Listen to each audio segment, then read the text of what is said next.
Morning.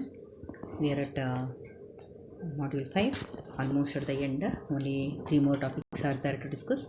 Okay, so in this session we will be discussing about the fullerenes and carbon nanotubes. Fullerenes is a pure carbon molecule which contains at least 60 atoms of carbon arranged in a 12 pentagons and 20 hexagons. The structure will be like that. It will be arranged in a 12 pentagons combined together or 20 hexagons. The diameter of the molecule is around 1 nanometers. Okay, and the molecule is composed of carbon in the form of a hollow sphere and or ellipsoid or the tube and many other shapes it will be present.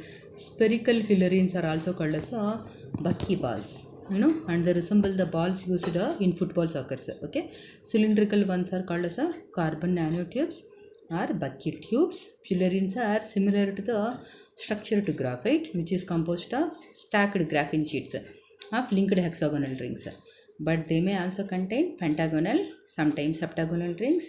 The first fullerene molecules was named as a Buckminster fullerene because of as a homage to the Buckminster fullerene. He invented them, so it is named as a Buckminster fullerenes. It's a form of a allotrope of a carbon. Coming to the synthesis of fullerenes are synthesized by vaporization of the graphite at very high temperatures, around 4000 degrees centigrade, and condensing the vapor in inert atmosphere of helium gas, and a mixture of various fullerenes is obtained here. By condensing the evaporated carbon, the main product, that is the fullerene, is extracted here and crystallized by using a benzene as a solvent. Okay, it's very easy procedure. How to synthesize them? Graphite is heated at a very high temperatures of around 4000 degrees centigrade, and we have to condense them, okay, in an inert atmosphere by using a inert gas like helium, and the mixture of various fullerenes is obtained. Okay, and the main product here is a fullerene C60, okay, molecule. It is extracted by treating it with a benzene solvent. Removal of the solvent. The polycondensation reaction continues until the gel transforms into a solid mass of nanoscale crystals, accompanied by contraction of the gel network and expulsion of the solvent from gel pores. The aging process can exceed 7 days and is critical in the prevention of the cracks in the gel and have been cast. And then no heat treatment has to be done. The encapsulated liquid is removed from the gel by evaporative drying. Then structure of the fullerenes will be like this. It will be like a soccer ball which is made up of a benzene rings. It looks like this. Coming to the properties of the fullerenes. Fullerenes are tough and has high impact resistance. Okay, like to tolerate the high pressure applied, it will be having a high impact resistance. Impact means it will be tolerating if it is hardly hit by any of the substances. Fullerene C60 is a black powdery material. It dissolves in a benzene, forming a deep magenta colored solution. When it is dissolved in a benzene, it will be giving a deep magenta colored solution. Fullerene reacts with the nucleophiles and alkali metals, and reaction with alkali metals, its conductivity will be increasing several times. Okay, for example, potassium doped fullerene are superconducting. Okay, in normal stages it may not be conducting, it will be acting as an insulator. So when it is doped with any of the metals, they will start acting as a conductors. Fullerene shows electrophilic addition reaction, okay, and gives a Diels-Alder reaction with the anthracene and furane. Okay, it will be reacting with the electrophilic addition reaction will be taking place here, and also it acts as a Diels-Alder reaction will be taking place with anthracene and furane.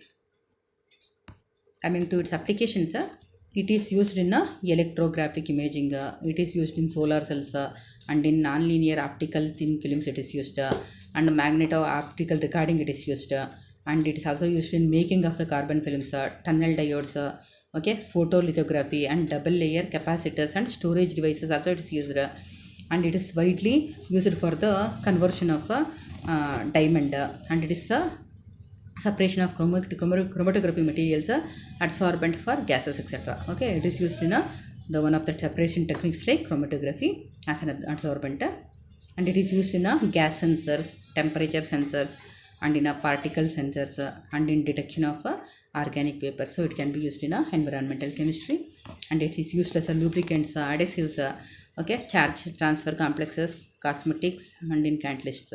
C60 incorporated with alkali minerals can act as a medium for hydrogen storage. When the fullerene molecule is reacting with the alkali metals, it will be acting as a medium for hydrogen storage. So this fullerene is and the fullerene is also tough and has a high impact resistance. Okay, spherical in nature, and it can be used as a lubricants. It is used in secondary batteries and also in non-aqueous batteries and in fuel cell electrodes. Okay, and then C60 molecules can bind a large number of hydrogen atoms, so it can act as a medium for hydrogen storage.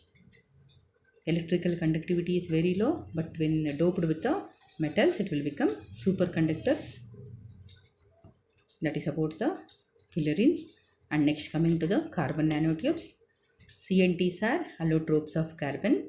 Carbon nanotubes can be, imagines as a cylinders formed by rolling a graphite sheet structure.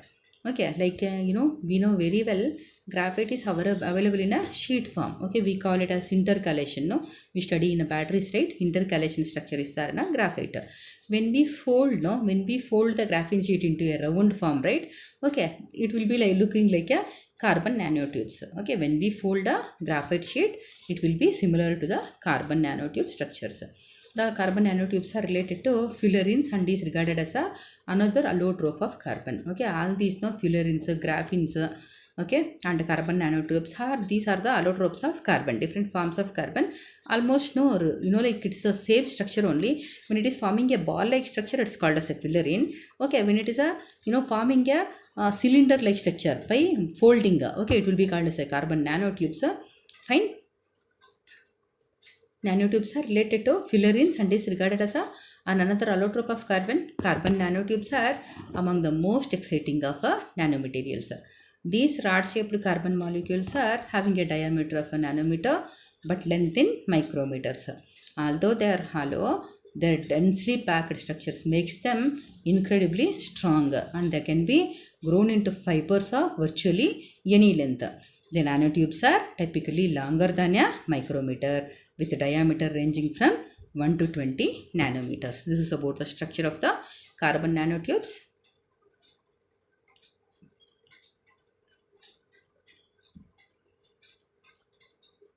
Carbon nanotube structure and the arrangement of the carbon molecules in them are different. Now, when straightly modified, they will be showing different forms of the CNTs.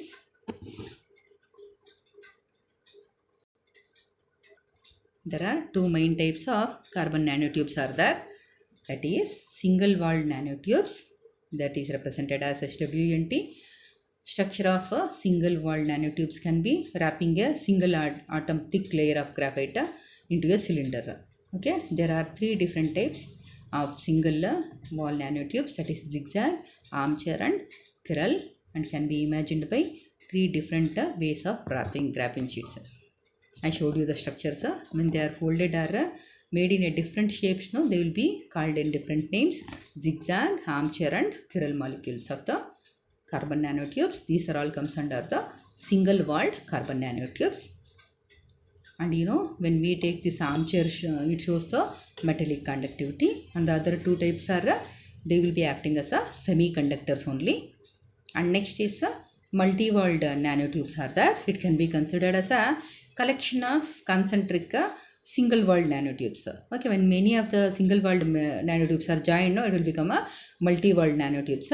Okay, it's a multiple rolled layers of concentric tubes of graphene. The length, diameter, and hence properties of this multi-walled nanotubes differ from single-walled nanotubes. See, these are all the different types of the nanotubes.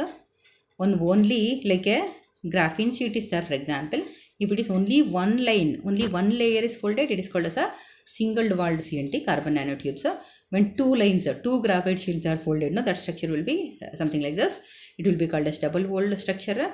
and triple walled and multi-walled carbon nanotubes, and their applications will be different depending on the number of the walls present, and also the properties will be varied with the number of the walls.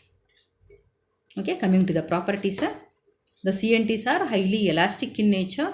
Okay, elasticity of it can be measured, that is by Young's modulus. Okay, the Young's modulus for CNT is about 1800 GPS. Okay, whereas for steel it is 210 GPS. Okay, CNT can withstand longer strains and than steel. Okay, and can be bent without breaking. Okay, compared to steel, no, it will be having more elasticity and more stronger. Okay, it can be bent without breaking. Steel we cannot bend, right? Electrical properties, they behave as a semiconductors, and the doping changes the resistivity characters. Okay, we studied in many types of the nanomaterials. When we dope with the like metal elements, the conductivity will be changing. And coming to the thermal properties, CNTs are very good conductors of heat. Their thermal conductivity is more than that of a diamond. Okay, they conduct more heat than that of diamond. And coming to the physical, they have a high strength to weight ratio, and they have a low density. Like polymers, no, their densities are very low. Okay, but they are very highly strong in nature. High strength is there with less density, and they are chemically more inert compared to the other forms of carbon. Compared to the other forms of carbon, they are more inert. Applications. Okay, let us see where and all the CNTs are used. CNTs can be used as a hydrogen storage material in fuel cells, as it can hold 7.7% of hydrogen by weight and by physical adsorption. Okay, CNTs can be used in lithium batteries. Lithium can be interconnected in CNT for battery applications. Usually in lithium batteries, the cathodic material used should be intercalated structure. Okay, so the CNTs can be used as a cathodic material in lithium batteries. Because of their high stiffness, CNTs can be used in a reinforcement in a high strength and low weight composites. Okay, because of their strength and stiffness, they can be used as a reinforcement in a high strength and low weight composite materials. It can be used as. And CNTs can be used for drug delivery within the body by placing the drugs in the tubes, and it can be sent to the body parts. And CNT attached to scanning probe microscope. Okay, tips have been used to take the image of biological and industrial specimens. Okay, this is about the carbon nanotubes, and we will be meeting shortly with the last topic. Thank you.